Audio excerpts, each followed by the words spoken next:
back in the day, we didn't have fancy tribunals and things. We just, why didn't we why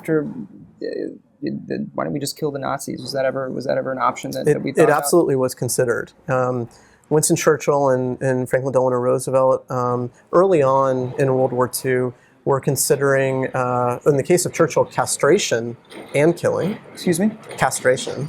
Churchill suggested castrating all the Nazis. The senior Nazis, yes. And killing them. And then killing them afterward. Yes. I guess it'd be weird to do it the other way Theoretically, around. You could do it any way you want. Castration doesn't and Roosevelt, FDR, also supported lethal force for the senior Nazi officials, the senior war criminals. Interestingly, and perhaps even ironically, it was Stalin who argued, no, we should not merely kill. We should put them on trial. And so Stalin did not support the proposal for summary execution. He wanted to put the Nazis on trial to show the world that the Allies were unafraid to do so. Churchill and Franklin Delano Roosevelt changed their positions.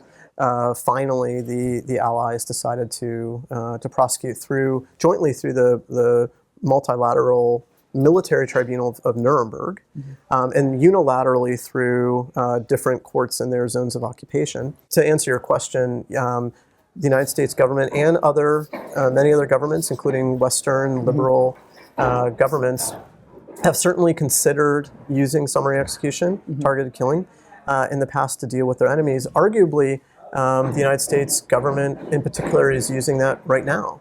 The U.S. government has targeted with lethal force many suspected enemies, those who have allegedly committed or planning terrorism as another form of atrocity. Right. After using targeted killing, both Presidents Bush and Obama in various contexts have called this justice being done.